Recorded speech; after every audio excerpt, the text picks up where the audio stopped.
Thank you for joining us today for Fish to Fork, Cooking Great Lakes Fish, presented by Sea Grant's Great Lakes Aquaculture Collaborative. You can visit the Collaborative's website to see what state programs are involved and find other resources and events, such as past and future webinars, and a larger event planned for late summer. I'm Nicole Wright, the Aquaculture Extension Educator with Ohio Sea Grant, and I'll be your host. We have Aaron Monaco working the webinar controls. If you have any technical difficulties, you can contact Aaron directly in the chat. Our presenters today are Titus Seilheimer, Wisconsin Sea Grant, to introduce us to Great Lakes fisheries and resources to find local fresh fish in the region. Second, we'll have Peter Frisch with Rushing Waters Fisheries in Wisconsin, who will show us how to make a whole fish into something delicious on your plate. Before we get started, just a few housekeeping items. All attendees are muted with cameras off. Please add your comments and questions into the chat found at the bottom of your screen. At the end of the hour, you can also raise your hand to be unmuted to ask your question. This webinar is being recorded and will be available at a later date on the Great Lakes Aquaculture Collaborative website and on Ohio Sea Grant's YouTube channel. Finally, you'll receive a brief evaluation via email after the webinar. Your response is appreciated and your input will help us provide the best programming possible in the future. I'm going to turn it over to Titus, and we'll get started with his presentation. All right, great. Let me just, all right, how's that look? Looks good. All right, thanks everybody. I am gonna start off with just kind of a brief overview of decoding the mysteries of local fish. What's local fish? How do you find it? And what do you do with it? And that's what Peter's gonna tell us about afterwards. I think we're all looking forward to that. This is our region that we're really talking about. It's the Great Lakes region. It is a water-rich area, and not just the Great Lakes themselves, but also the lands around them.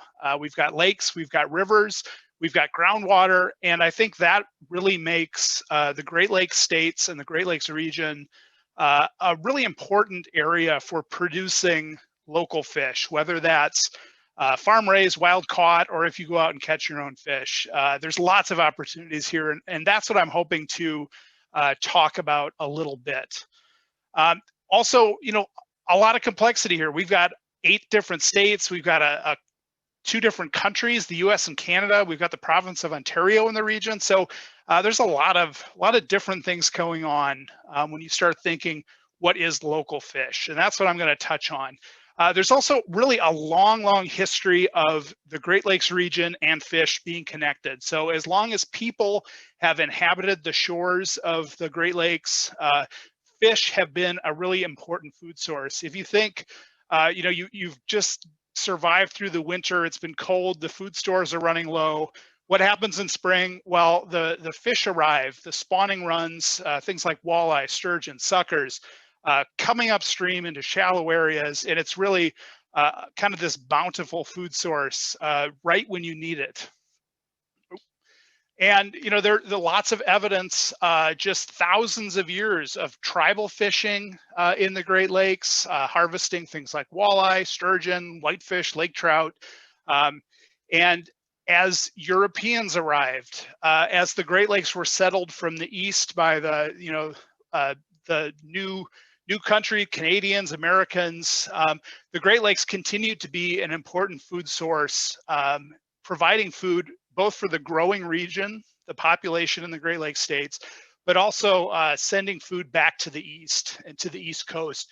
And when you think about, the Great Lakes really being a highway to go from the east to the west, you can get in a boat in Buffalo, New York, and you can take that boat all the way without getting out of the water to Chicago or Milwaukee.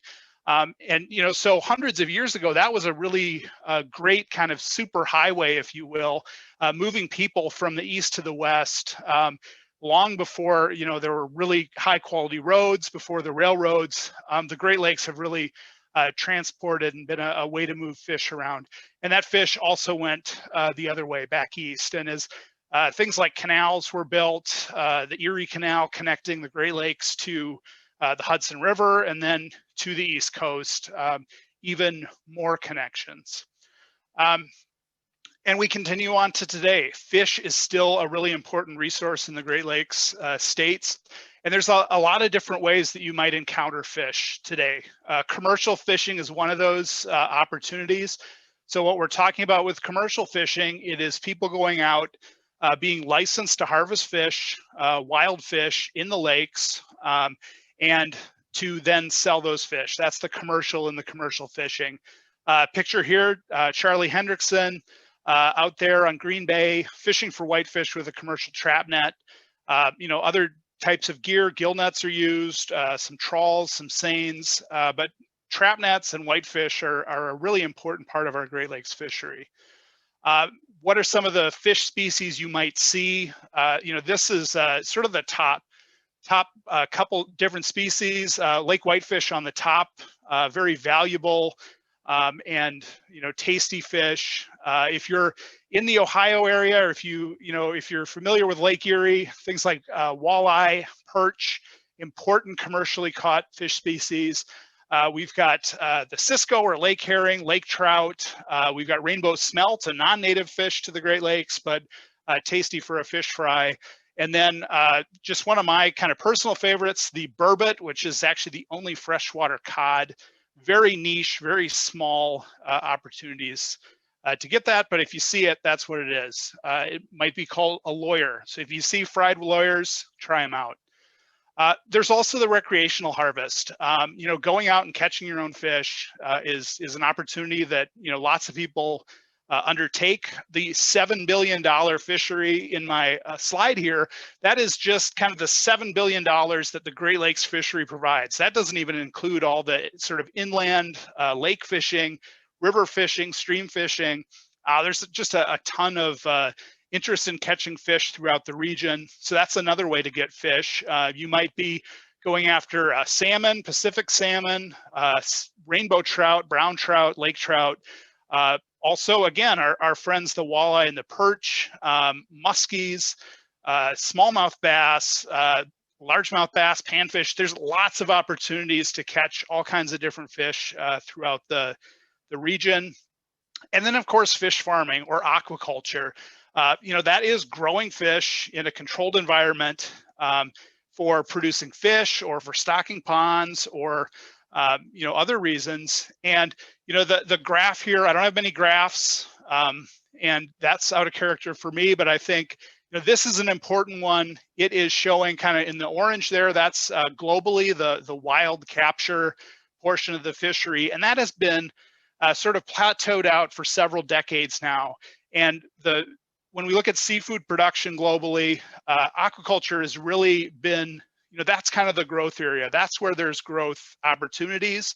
And that's, one of the reasons that we have the Great Lakes Aquaculture Collaborative is to kind of talk about what aquaculture is and how it can produce more protein, because, there's only so many fish in the sea, but the population of the earth is growing, and seafood is a great protein source that certainly us as Americans could use more in our diets.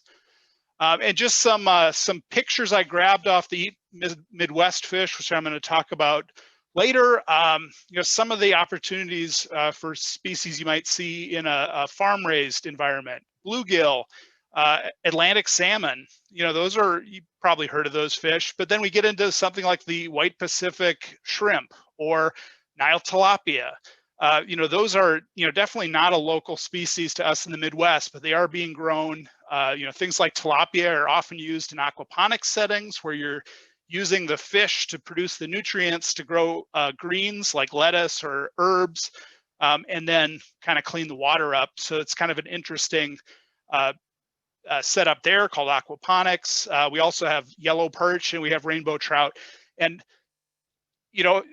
I think as you've seen through the different fish groups, there's overlap here. In general, we're growing fish that we also like to catch and that we might also like to harvest commercially. So, these are the fish that we're sort of familiar with. And if sustainability is something that you're interested in, definitely think about finding local fish, because between 60 and 90% of the seafood that Americans eat is imported. And that's not to say that all imported seafood is bad, but certainly if it's produced in the US, there's definitely going to be, and we hear complaints about regulations a lot from farmers, from commercial fishers, but the other side of that coin is that we know that sustainability is important. So there is some benefits to that regulation. And I think just the message, start thinking about looking at your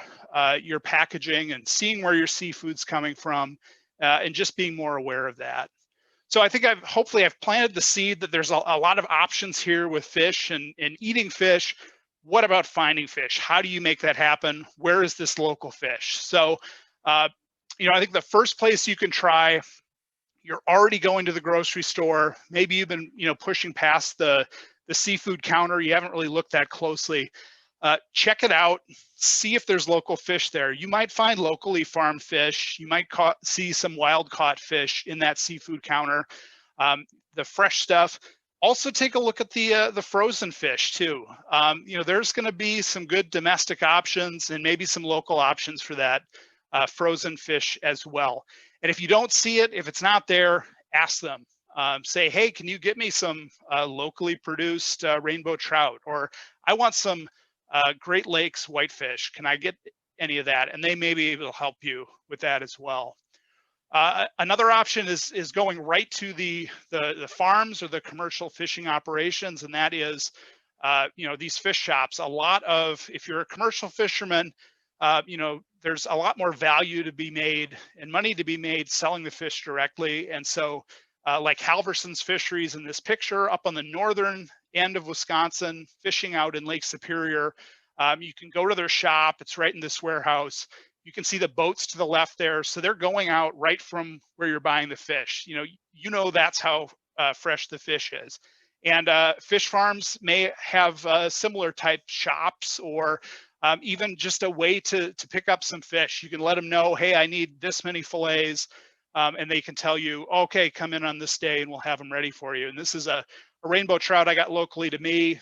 It was all vacuum packed and frozen. I paid online, and then I drove up to the barn, and it was in a cooler, and I grabbed it and left. It was like, and this was pre-pandemic, so still an easy way to do kind of non-contact. And then, different ways to eat fish too. Thinking about smoked fish, that's a really value-added way to get at fish. Throwing them on a plank, lots of different ways to enjoy fish. So what are some other resources? Where to find fish? Well, one of those we can look at, the Great Lakes Fish Finder. Write that down, think about it. It hasn't launched yet, but this is going to be a great tool from the Great Lakes Aquaculture Collaborative, hopefully launching at the end of May. Eat Midwest Fish. So you got the fish there, you got the states. I love this logo. That is the website.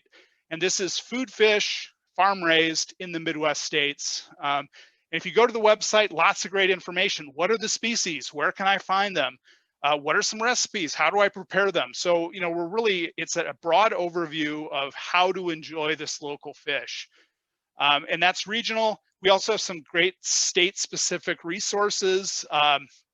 Eat Wisconsin Fish. This is something we launched back in, I think, 2013. So, we've had this program for quite a few years. Farm raised wild caught fish from Wisconsin.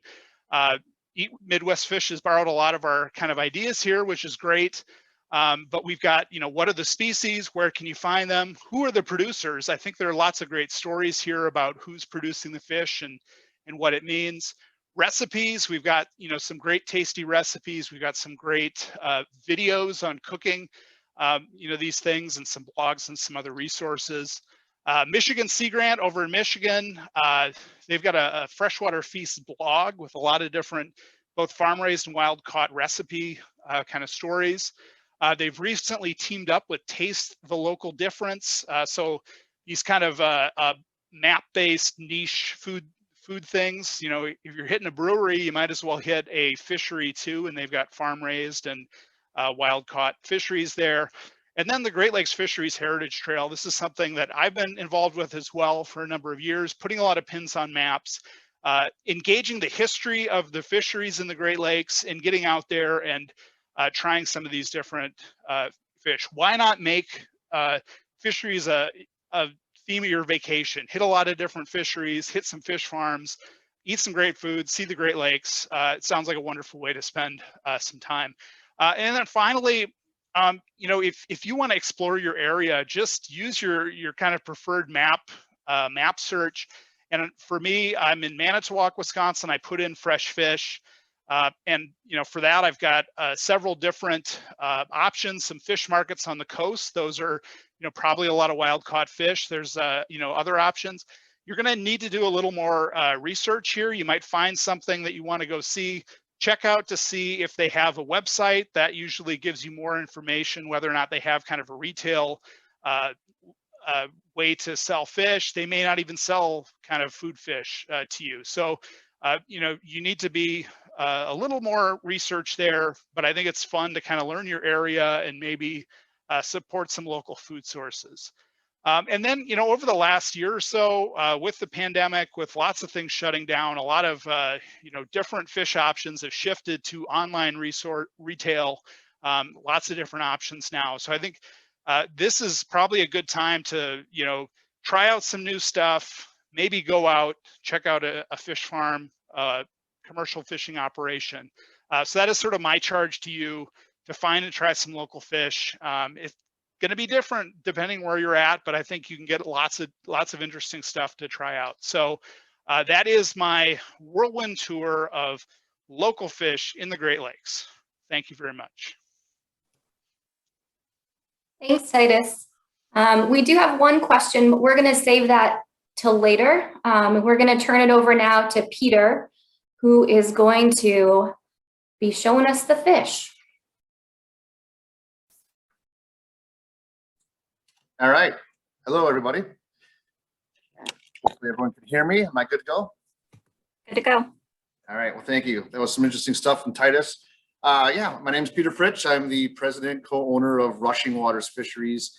During my little spiel here, you'll learn a little bit more about us. I'm going to talk some more about looking for fresh fish in the Great Lakes area, what to look for, maybe some more tips on how to make sure it's really fresh. And then again, I'm going to walk you through the cleaning of a fish right now, and then I'm going to put it right in a pan. So what I'm going to do is just again say thanks for having me here. I'm in Wisconsin. We're about an hour between Madison and Milwaukee.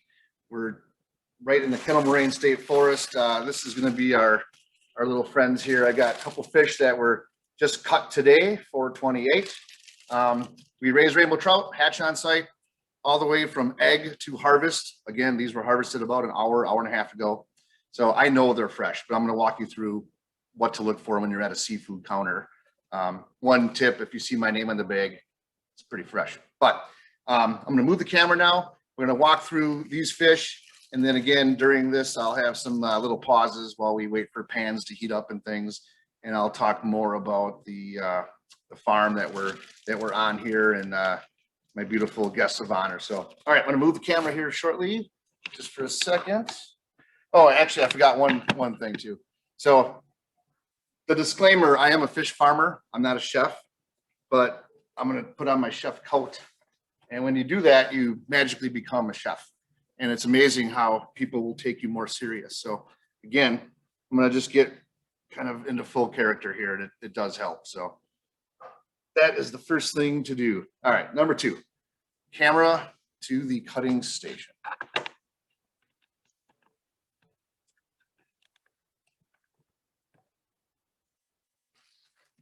All right, so what we're going to do here is I'm going to just put on some little plastic gloves for handling. And we're going to start by looking at these rainbow trout. So again, these trout were born and raised on our farm. And here we go. We've got these trout. They're about 1.25 pounds live weight. Takes us about 15 months to raise. They are looking pretty nice. Things to look for freshness. You can see, I mean, these eyes. Again, this fish is 1.5 hours out of the water. So, you know, fish can be slimy. It's okay. You don't want a dry fish. If you look at a counter and you see a fish that's very dry looking, it's probably not as fresh. That slime that's okay. These are already pre-gutted, so we got all the entrails out of there. And then, you can see nice fins. You don't see any bruising. You can tell that this animal was well taken care of, and a beautiful fish. So I'm going to break this down now into a couple fillets, and that's the fillets that we're going to use today for our quick cooking demo. This is the traditional called the dressed fish, bones in. You can stuff this with lemons and onions, make this on the grill. It's a great way. I love doing it. And then you pick the bones out, but at that point, my wife does not like bones. I'm sure if we had a show of hands, not many people would say, yes, I want the bones. So what I'm going to do now is kind of show you how to break this down, putting on a cutting glove as we want to be safe. So what I've got here, this fish has been dressed. I already took the entrails out. If you were going to catch a fish, like Titus said, you're out there fishing in the Great Lakes area, to gut it, you're just going to go right through the bottom cavity, right through, take the gills out, and you pretty much scoop out the stuff. And that stuff is the entrails, the guts, and everything else. Rinse it real good. I kind of did that part already. But now what I'm going to do is just take my knife, go right down the backbone, and I'm going to remove the fillet on the top. Kind of nice and easy. And you can see how easy that really is. I'll be honest, I make it look easy because I am literally a professional. I do a lot of trout cleaning. I'm pretty good at this. But here's one side, and I'm gonna flip it over. Just put my knife in there, let the knife follow the backbone right on down. Just cut that off right there. So this part right here, we're pretty much done with today. But I'll tell you what, if you like making soup or stocks at home, there's still meat on the bone, and that makes a wonderful fumet or fish stock. But we're going to focus on these right now for the cooking demo. So I still have some rib bones in there. I got to take those ribs out. I just use my knife to kind of feather that out. Always trying to keep as much meat on as possible. Kind of clean this up a little bit. So one of the things I got to mention that you can do at our farm is you can fish here. We have fishing open to the public. We've got the poles and everything else. You come out and catch them. We'll do this part for you. That's a big hit. So all right, so there's a nice fillet ready to go, boneless. There's one more thing we do. There's a little pin bone in here. We actually take the pin bones out as well. And that little bone comes out 100% boneless, ready to go for the pan. All right, I'm going to do the other side. Same thing. We're cutting off the fins. We're just doing a little bit of trim, kind of feathering these bones and pulling those off. And then the little pin bone right there. Done. Now, the good news is most of the fish you're going to find at the store level is going to be done for you. Now, again, I use the dressed fish. We do sell a lot of dressed to the grocery stores, but we sell a lot of fish that actually look, they call them butterfly, where these two fillets are together. I cut them apart, which is kind of nice for the next step, which is the cooking demo. But these are really nice fillets. Again, we started with just over a 1 pound fish. I probably have this is probably a good 7 ounce fillet, probably a 6 ounce fillet. And we get 2 of those babies. So I'm going to put those on my plate right here. And I'm going to go to the next step. I think I got this, Ashley. Let's see here. I have a lovely assistant if I need her, but I'm going to grab that. I will take my stuff. Yeah, please. We're going to switch gears to the cooking. All right, that glove's coming off. So it's been a while since I've done cooking in a store. This is my little hot plate. Again, pre-pandemic, you would see me all chef coated up in your local store, peddling my fish, always fun stuff, but not so much anymore. But you know what? It's gonna come back. So here's, set this right over there for a second. All right. So what we're gonna do today with this rainbow trout is, honestly, if I had to call this recipe something, I'd call it like almost doing nothing. We're keeping it very, very simple. Yeah, if I could have my stuff there. So what the name of this recipe is I'm gonna make a lemon basil trout. So lemon, basil, trout. This is literally all I'm going to need. And first thing I'm going to do is make an oil. Can I have the oil in that little container right there? Yep, there we go. So, yep. So what I'm going to do is I've got an olive oil, and generally when I'm in a store cooking, I'll use a grapeseed oil. It's got a higher flash point, but right now I've got this olive oil that they make for cooking. It says cooking right there. It's got a higher flash point, so it's not going to burn at a real low temperature. And what I'm going to do is I'm going to flavor some oil. I'm going to just put some oil in my little cup right here. I'm going to take my lemon. It's always nice to soften up your lemon. You can roll it. You've seen all that on cooking shows. You roll it and it really does get a lot softer, and you get a lot more juice out of it. And what I'm really looking to do here is just juice all much as I can get out of there. And then also squirt seeds all over my computer. Yep. Check that box. All right, there we go. So if I was doing this at home and I didn't want to show you my secrets here, I would have made this oil probably maybe 30 minutes in advance. Then I got fresh basil here from the store. I'm going to just rip this up into real little pieces and let that basil get all in there. That's probably plenty of basil, but I've learned one thing on basil: you really can't have too much. And again, fresh herbs. You know, people say, how much basil are you going to use? A lot. If you got dried basil, it's going to be even more, because dried's not as strong as a good basil. So now I have this concoction right here. I got my little baster brush. I'm going to swirl that up. And it literally gets all cloudy and just gets to know each other. It's amazing. So what I just did is I basically just flavored in olive oil right now. And again, in a perfect world, I would have done this probably like 30 minutes prior to the pan getting warm and everything else. They'll let it sit a little bit longer, let it, as the chefs would say, get to know each other. So I've got that. I've got my lemon. I'm going to reserve this for just a little bit at the end. Now, again, on these fish, they're so fragile. You don't need to overdo it. I'm not going to get big sugary sauces out or anything else. You put the sugar on the fish. If that hits the pan, it caramelizes, it burns, it sticks. But what I'm going to show you is just really simple. So I got a little bit of salt here. I'm just using a nice little sea salt and a little bit of a coarse black pepper. And that's really all I'm going to put on here. I'm going to take a little bit of my oil now, and I'm going to move this so you can see it. There we go. I got to get closer now there we go. So I got my pan warming up while I'm talking. I got my fish with salt and pepper on. I'm going to take a little bit of my oil mixture here and put it into the pan. There we go.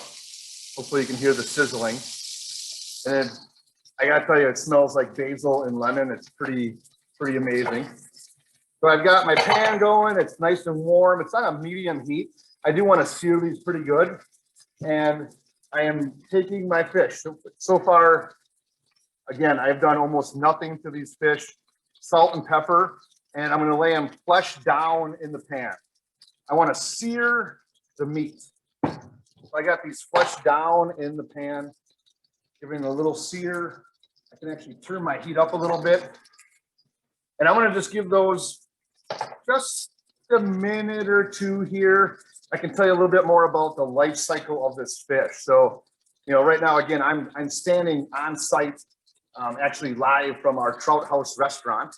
Our restaurant is currently closed right now, but the fishing is open. Our store is open. These fish are born and raised about 150 yards from where I'm standing. So again, our farm is on site from hatchery, 56 ponds. Everything happens right here. When you come into our retail store, you can actually watch your fish that you catch here, or you can watch us clean fish. We have windows in the processing room. We really are, I mean, we couldn't be more proud of what we do. And we want, again, we're constantly educating why these calls and these things that we're doing today are so important. You know, just getting people familiar with fish and where to get it. And again, people say, oh, you're so far away from the coast, you don't know seafood. Who's heard that in the Midwest? I just giggle. And then I tell them I live on a fish farm. Like, I have forgotten more about seafood than you know, and they're probably from New England, no offense, but that's a fact. So here we go.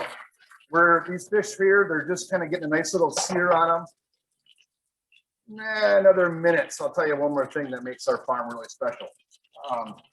We're fresh, we're local, we're all chemical free.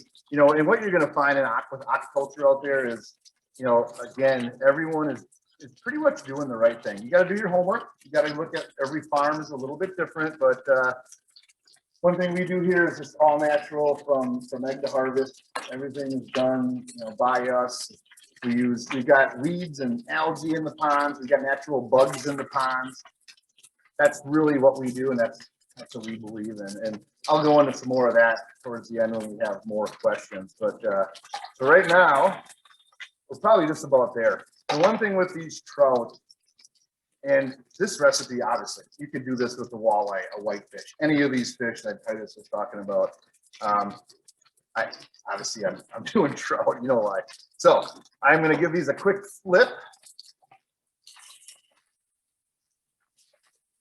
Try to flip them. Oh yeah, there we go. That is money. And then I got my concoction right here, and I'm going to now baste them on top a little bit. Get some of that basil chunks out there. So now is when you're really going to apply that oil with that basil. And honestly, that is all it takes. That right there is a lemon basil trout. I can actually turn the heat off. I mean, it's literally going to be done in another like 1 minute when it turns opaque and it cooks all the way through. That is that simple. Now, again, other tips here. I should I don't know how well you can see that, but I can zoom in and check that out. That's pretty awesome. I gotta admit it. Yeah, I used to make this in the stores. People would walk by, and they would smell it, and they would just circle back. It was hilarious. What are you doing there? Oh, I'm doing trout. Yeah, but 100% boneless. You can see that V cut there where the pin bone was, and you know, just a little bit of a sear. Now you can see that it's opaque. I mean, it's just gonna fall. Look at that. There's the skin. People that don't want to eat the skin, you put this on your plate, and then the skin, the meat comes right off that skin. You want to leave that skin on when you're cooking. That skin helps keep it together. Same thing with grilling. You can grill this fish, and if you do it on the grill, you don't even need to flip it. I'll make it on the grill skin side down. I do skin down on the grill. Just keep my grill closed, and you won't even have to flip it over. Anyway, we are done. That is really easy. I'm assuming we'll have some questions here, but yeah, hit me with some questions. That's my quick trout dish. It's probably faster than I thought it was going to take, but you don't need to do a lot with these fish. Another really nice application, you know, a trout almondine. I would take those trout out of that pan right now, put them on my plate, just have my cut up almonds and just a little bit of brown butter, and then that brown butter sauce, like a minute later, just pour it right over the top of the fish. But yeah, there we go. Do you want to do questions, Nicole, or do you want me to talk more about the farm? I kind of went pretty fast, but it's pretty. Let's do a couple questions and then we'll talk more about the farm also. Sure. So a few cooking questions that we have. What about species with scales? So if scales are more prominent, what is your method then? Okay, great question. So rainbow trout do have scales. They're very small. People, I mean, they're almost, you can't almost see them, but they do have scales. All trout do. So we obviously, we leave the skin on. Now, if you're talking about a perch or a walleye, for example, some very well-known good table fish that are in the Great Lakes area, you know, a lot of them are going to be skin off. Walleye is one of the fish, most perch are skin off for the most part. Walleye is one that is sold skin on a lot in Minnesota. Wisconsin, it's more skin off. I guess it's a personal preference. Those need to be, the scales have to be off if the skin is on. So I guess if you have the skin on, most fish processors, retailers, seafood counters, it will be scaled. Scales shouldn't be an issue.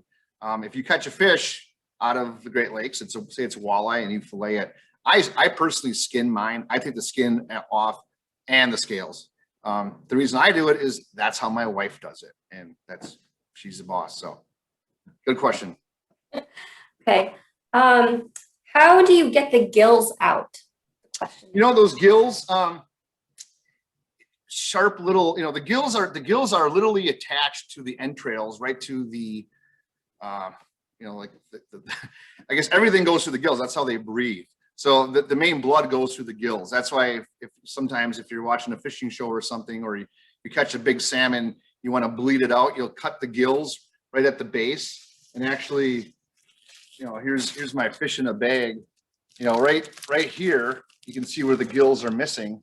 You know, that's where your knife would go through and up, and you cut that out, and then the gills just pull right out. And if you're going to bleed a fish, that's where you would cut it. So once you do it once, you'll figure it out, but they come out really easy. But you want to remove the gills. The gills are because of all the blood that transfers through the gills are the first thing on a fish that will turn or get bad. All the fish we cut here every day, the gills come out first. Okay. A quick one. How high or hot is the skillet that you're cooking in? You know, I had a pretty medium high, pretty hot. I mean, I wanted to sear that fish before I flip it. So it's pretty hot. You know, you don't want to burn it to where you're burning the oil. You can definitely smell that. You want to keep it medium to medium high, 2-3 minutes before you flip it. And then I turn it down. I let it just kind of sit there. Once I hit it with my oil again, I want it to just kind of sit and relax. So it's pretty warm, pretty hot. You're not trying to bake it. You want to sear it, to be clear. Okay. Can you comment on making sushi or ceviche out of farmed freshwater fish? I can comment on it. You know, again, I'm not a sushi expert. I'm not a chef, but I do have the coat on, so I can talk like one right now. Sushi with freshwater fish, you know, there's potential worms and things in freshwater fish. It's not recommended that you eat I think it's not recommended you eat freshwater sushi fish. Again, not an expert. I can tell you I've done it. I've taken my fresh fillets. I've made ceviche. I love ceviche. No side effects. I'm still here. I don't eat it every day, but it's delicious. Potentially you might want to freeze them first. You know, if a kill step for any potential parasite would be to freeze the fish for probably overnight in a freezer. I would look online. I wouldn't take any of my advice right now to be that serious, but you can do it. I think it's not recommended. So you got to know your fish. I can tell you this, my trout out of my ponds here, I mean, I know these fish. I have no problem, but if I caught a trout out of a lake somewhere, I don't know. You got to know your fish. That's a tough question.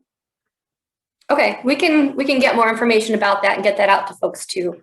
Another question is, what do your trout eat? So I mentioned earlier, we do have this fantastic all natural ecosystem that our fish live in. There's natural bugs, there's mayflies and caddisflies, all this great stuff they eat. However, it's not enough. It would be great if that was enough. So we have a commercial diet that's made just for us. It's technically, I guess I could call it my own recipe. Yeah, that's pretty cool. My own recipe, high in fat, high in protein, minerals, all that good stuff. We use very little fish meal. So one of the knocks on farm-raised fish, warning, we could talk 2 hours on what I feed my fish. It's the biggest misconception. So I'm going to paraphrase this down really small, but we use about 10% fish meal, about 5% oil. The fish are carnivores. They do need that natural attractant. And then we've got kind of a new to the game ingredient made out of soybeans out of South Dakota called ME Pro. ME Pro. It is amazing. This has basically come to market as, I will say it, it's kind of like a fish meal replacement. It allows farms like us to not harvest fish out of the ocean and feed them to our farm raised fish. It allows those fish to stay in the ocean where we need them. Titus showed you a graph. The oceans, hey, they're not getting any bigger and there's not getting any more fish. So if we can reduce our consumption of any part of it, even these little fish we take out for fish meal, that is good for our entire ecosystem. We're a big believer in that. So these fish are fed, it's GMO-free soybeans made into ME Pro, which is a really high protein concentrate that is the main ingredient in our food. And again, minerals and all kinds of other good stuff, but it's fantastic. And that's the short answer. I love talking about food. I really do. Thanks, Peter. A couple of questions. An easy way to ensure all bones are out, especially with perch. Second, how to tell it's properly done. What is the color all the way through? And then you talk a little bit more about scales and fin removal. Okay, sure. Perch with bones, that little bone that I cut out called the pin bone, all fish have, I shouldn't say all fish, most fish have that anatomy of a pin bone that comes off the rib cage. Small little bone. Perch have them too. Generally in perch, they're so small, most people leave them in there. But you got to really watch for the rib bones. The rib bones are your biggest culprit. Those are the ones that are going to bother you. If you fry a perch in some nice oil and make it, hot oil, those pin bones are going to kind of, they don't disappear, let's be honest, but people say they cook out. When I take them out of my trout, like I just did it right here, since I'm hitting it nice and hot, but then I'm letting it kind of sit, those pin bones can be annoying. Some people just eat them. They don't mind them. Some people don't. Cutting the fins off, again, you can leave the fins on. There's nothing wrong with cooking with the fins on. I have a lot of chefs that like leaving the fins on. It just shows you that, this is a fish. It's not just a chunk of meat. Let's be honest, you can't leave a hoof on a cow and put it on a plate. I'm saying you can leave a fin on a fish. It is part of the, higher end chefs want to show, like, look at this thing swims. It's got a real thing. But just cutting them off, again, it comes down to small little, they call them circle cuts. Just cut around the fin. Once you do it a couple times, you can kind of get the hang of it. In scale, you can actually take your knife, lay your fish down. And again, if you have a fish like this and you take your knife, which is right here, you can scale a fish by go from tail to head. Tail to head, does that make sense? If you go against the grain, the scales will pop off. I can scale a walleye or a perch in just a minute or two. So you can scale your own fish with just a regular knife. That's pretty easy. You gave me a couple of questions at once. I think I answered them. I think the final one was, how do you know by color that it's finished? Yeah, so this fish here, it goes from that pinkish hue. Our fish in the raw form, they're almost kind of like the palm of your hand kind of thing. They're pinkish a little bit. And then when they cook through, they turn opaque. And that opaque or kind of a whiteness, it just starts to fall apart. You've seen it with other fish that you've cooked at home. As soon as that fish is just turning opaque and you can fall apart, it's done. And again, trout, and again, if it's a whitefish or something, you don't want to overdo it. You really want that just, it's fully cooked, but not overdone. You don't want it to get rubbery. My mother-in-law would be still cooking those trout right now. And oh my goodness, they'd be rubbery. You don't want to make it rubber. Okay. How long can you have a fish on ice before you clean it? Oh, that's a great question. So, handling fish, we should, this is kind of like, I'm a fisherman as well. Shocking, right? So I go fishing, you catch your fish, you put them in a live well, that's great. If you can keep your fish live. If it's a warm day, you are much better off taking those fish because your live well gets warm and everything else, put them on ice. So put them on ice, the guts are in, it's a whole fish. You don't want the ice touching the flesh. You want to keep that fish whole, but you want to bury it in ice. You can bury them in ice. I mean, honestly, 24 hours. You just pack them in ice, you're fine. A lot of our fish on fishing boats, they'll be packed in ice for hours until they get back to the processing plant.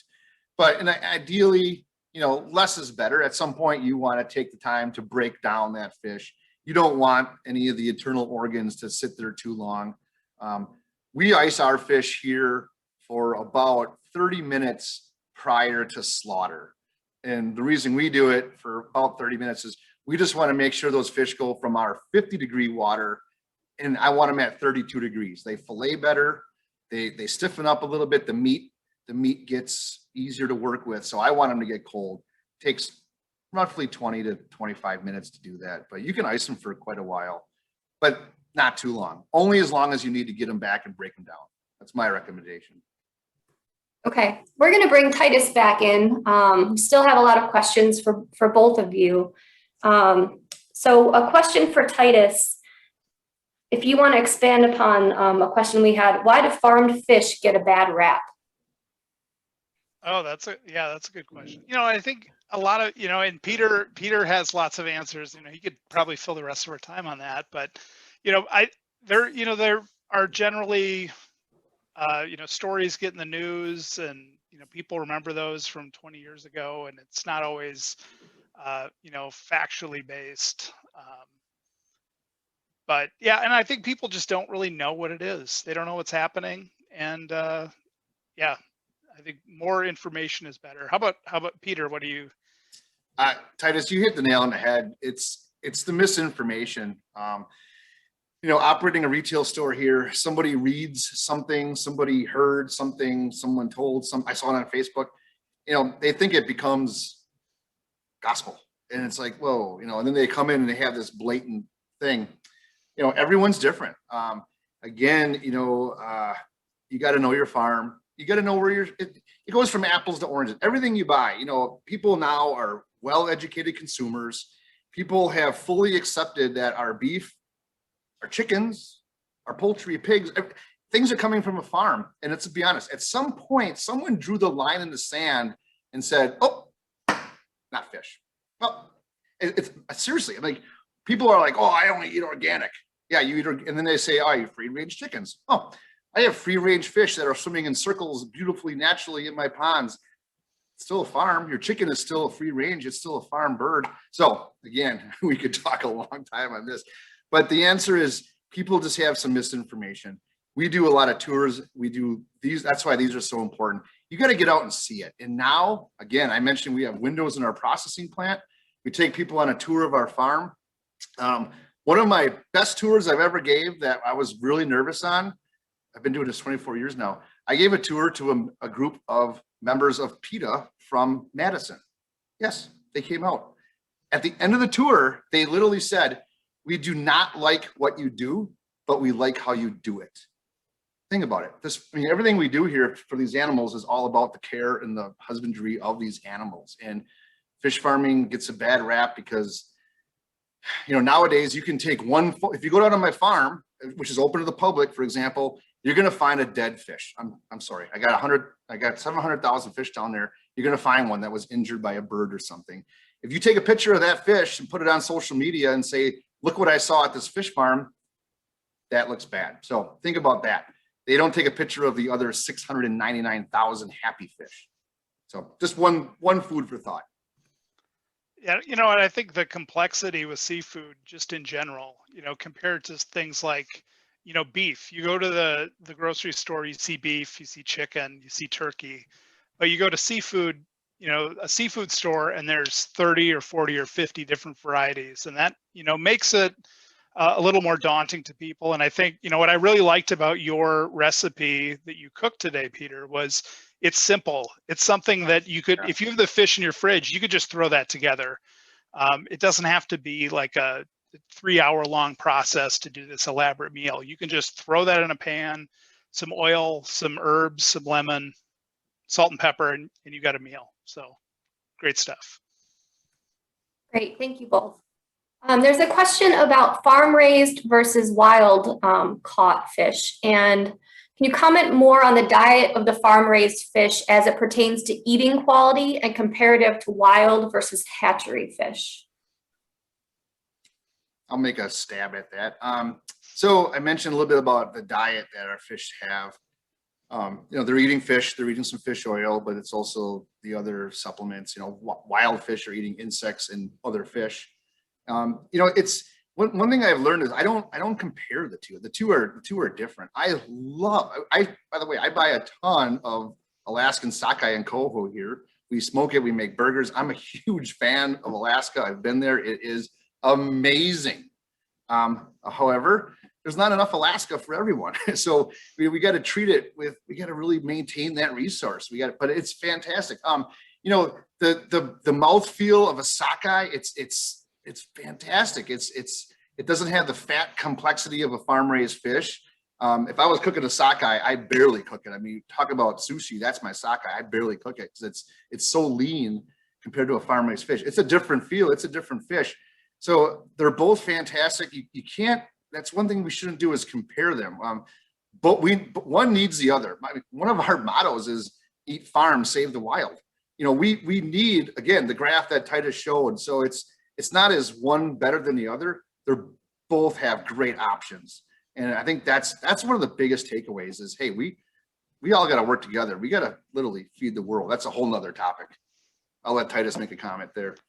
Yeah, and in the US too, we generally, like compared to the rest of the world, we eat a lot less seafood than other countries do. And seafood is a great, healthy protein source. And, I think that, combining these two, wild caught, farm raised, there's plenty of room in our diets for both of those, and lots of great species to try, lots of, fun recipes to make too. So I think it's a lot of fun.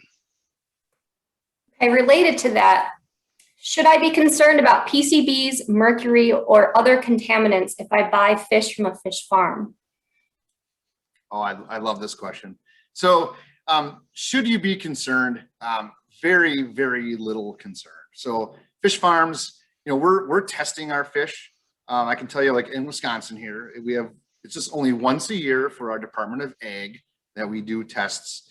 But your fish farm, very, very technically, there's no concern. I'll be honest, there's no concern.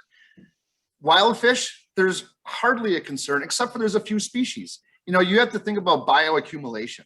You think of one of these big, humongous bluefin tunas that get to be, hundreds of pounds.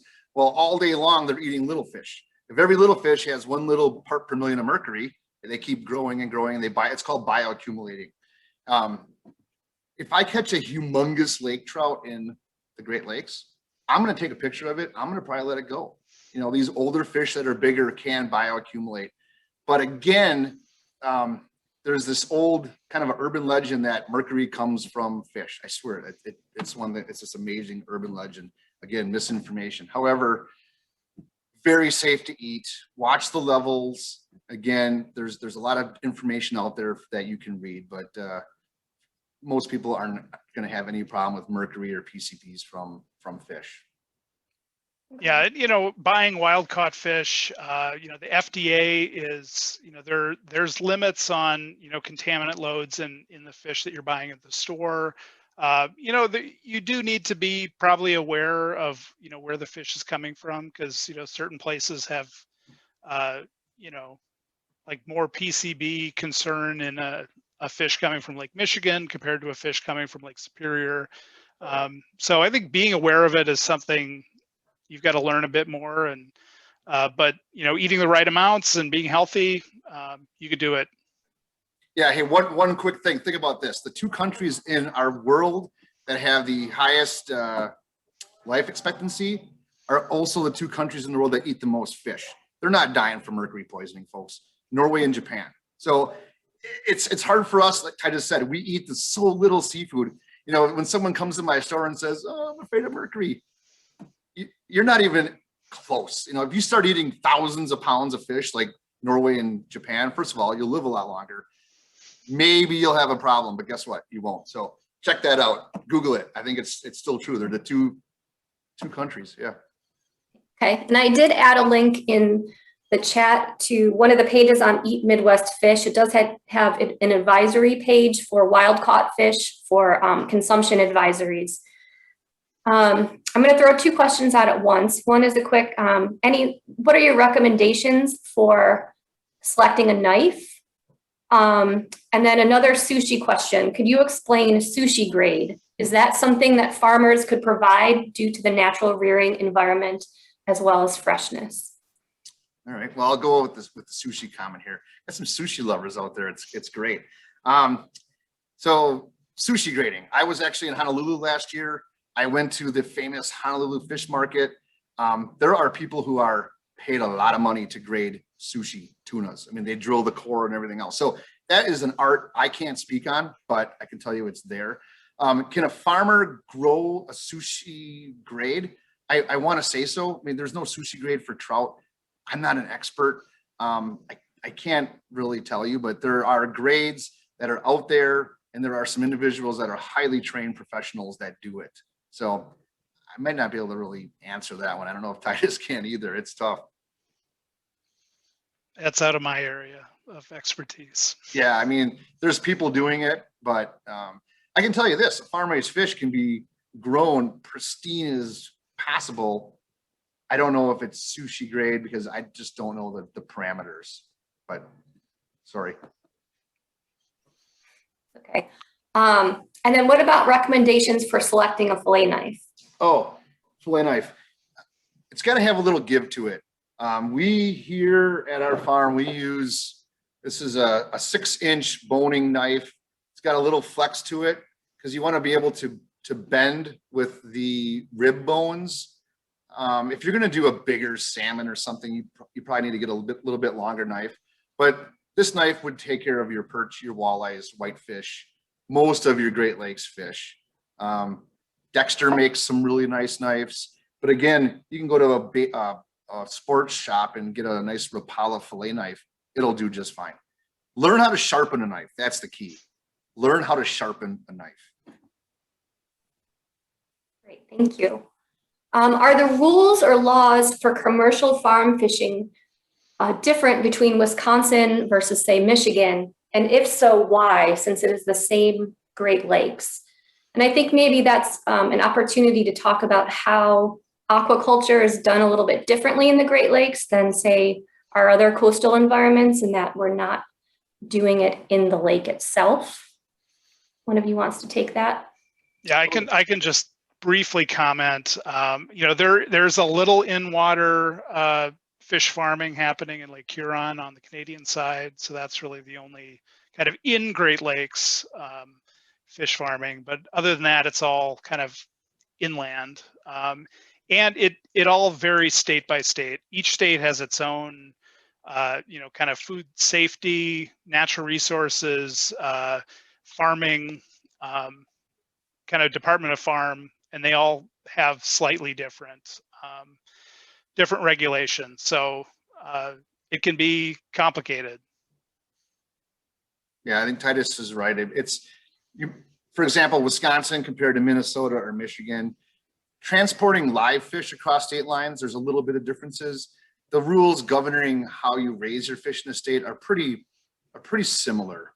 And again, we have a lot of regulations. And again, I let people know you can be pretty confident in your fish. It's fairly safe between DNR, federal regulations, EPA, everyone. They're definitely watching what we do. So, which is good because as I tell people, I have the most to lose from water. I mean, I'm dependent on water more than someone that's just boating on a weekend, and that's true. Okay, we are at the 2:00 hour. If the two of you do have time to stay on and answer a few more questions, we can go ahead and do that. But if you need to drop off, we can get those responses and send them out via email. So can Titus and Peter, can you let me know? Yeah, I got time. Yep, okay. me too. All right. Peter, great job. What is the approximate annual production in pounds from your farm? And then additionally, besides selling in your store, do you also sell to restaurants or retail shops? Yeah, and then there's a final question, but answer those two first and I'll get you the third. Okay, well, thank you. It's fun to do these things. Usually I'm at a big symposium on a stage somewhere, but this is still good. We're getting back to normal, right? So our farm, we're small. We're a small farm. We're a niche player. This year we should produce maybe 200,000 live weight pounds on our farm, which, it's nice. It's enough to make a nice business plan. But that's about where we are. So again, it's pretty small, but our main business is retail stores. So, honestly, with everything changing from the pandemic, we were actually kind of lucky to be in a position where we were heavy in retail. We do a lot of retail in the Midwest. So because of these attributes that I talked about, the freshness, the quality of these fish, and when you put them in a retail case, I pretty much have the freshest fish in that case, which makes it one of the best looking. So when someone does go to that case, they buy our trout. And then again, when the people tell the story of, of who we are, why we do it and all that good stuff, it works. So about 200,000 pounds a year, and it's local, a lot to retailers. And yes, we do have restaurants. And again, our orders for restaurants are increasing every week, which is great to see. That's great. And a final question in that group is, because your fish are grown locally and are very fresh, do you get a premium price over the average price of non-local rainbow trout? We do.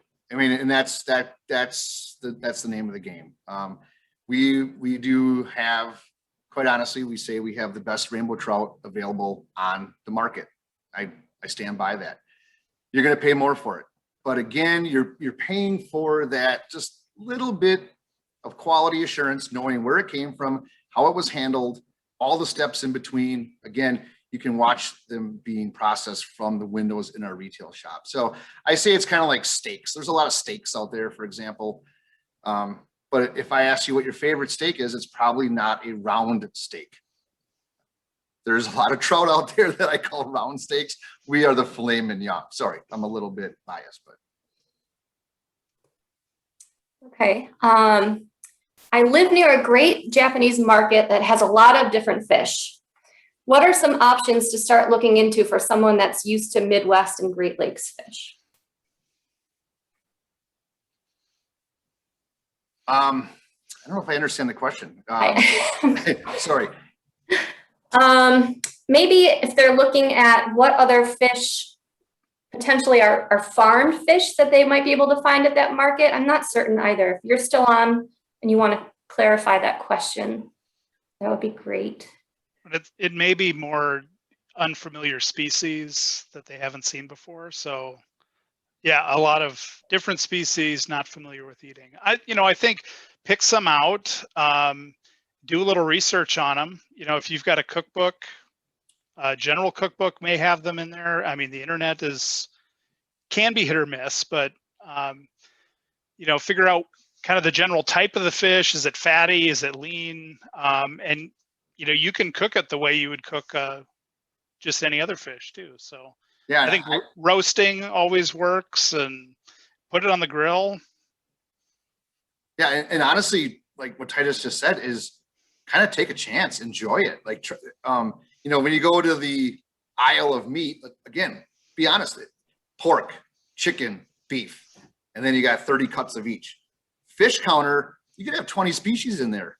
I mean, of course, I'm a fish guy. If I see something I'm not familiar with, that's going home with me for sure. I try some new stuff, experiment. Honestly, talk to the person at the counter. They're going to be educated. They're going to know, where did this come from? Who made it?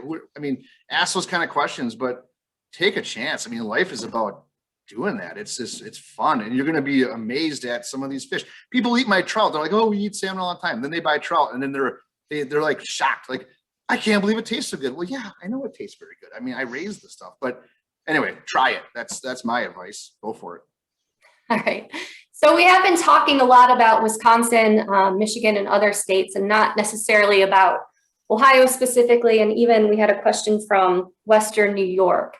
So maybe if we can go back to those resources that you provided, Titus, and how folks in all of the Great Lakes states can local resources.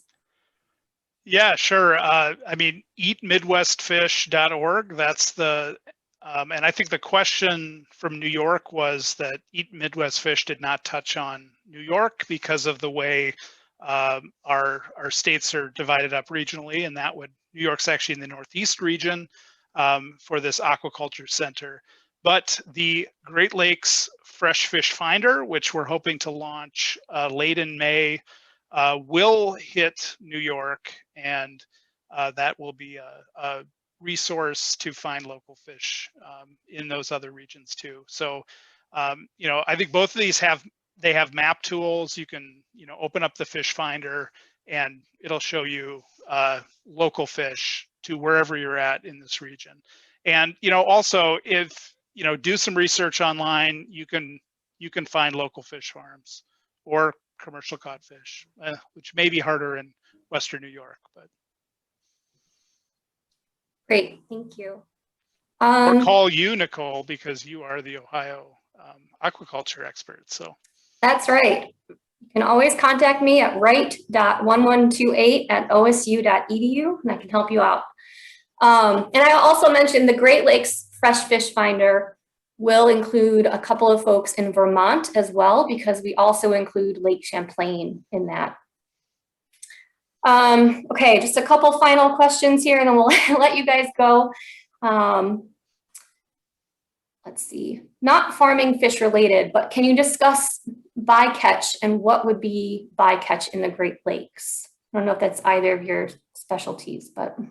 I can touch on that. I mean, bycatch is, when a commercial fishery catches non-target species, that's bycatch. And I've actually spent about 125 days out on the on Great Lakes commercial fishing boats now. Was actually measuring bycatch, so it is something I'm aware of. And in general, our fisheries have pretty low bycatch, and there are regulations in place to kind of manage that bycatch. I know in Wisconsin, if you're fishing, say, a gill net, you catch, the percentage wise, the bycatch is too high, you have to move that net to a different location. But I know talking to the fishermen, they want to limit bycatch too, because that is just time. If you have to handle a bunch of fish you have to throw back that you can't harvest, that's just kind of lost time. So they're gonna work to avoid that. Some of the other fishing gears, trap nets, are what's called a live entrapment gear. So the fish are kind of funneled into this trap where they swim around until they lift the net up. And that's actually the picture I showed, was the trap net being sorted. And so you actually sort those fish and, they're swimming around. If it's a bycatch, it goes back. So, in general, people are trying to minimize bycatch. And if you've seen kind of bycatch in the oceans, it's totally different in the Great Lakes. We have much smaller scale fisheries and much lower bycatch. Thanks, Titus. And I think our final question for Peter, you want to repeat your name. So your Rushing Waters Fisheries, and someone is asking, what is your name and where would they find it available? Is it at supermarket chains or in the Upper Peninsula? Sure. So my name is Peter Fritsch, and Rushing Waters Fisheries. In the Upper Peninsula, that's tricky. I used to be in a bunch of the jacks and everything up there, but I'm not right now. But do me a favor, if you're in the Upper Peninsula, ask for it. They can get it. So honestly, but in the Midwest area, we do a lot with Kroger. We do a lot with the Marianos. Marianos in Chicagoland have our fish. Whole Foods across the entire Midwest. So any Whole Food store in the Midwest will have our fish. They're a big customer. UP though, I don't have a good answer. Sorry, you kind of got me on that one. Okay. So that's all of our questions. I want to thank Peter from Rushing Waters Fisheries and Titus from Wisconsin Sea Grant. A lot of great resources. Eat Wisconsin fish if you're in Wisconsin. Eat Midwest fish if you're in the North Central region bordering the Great Lakes.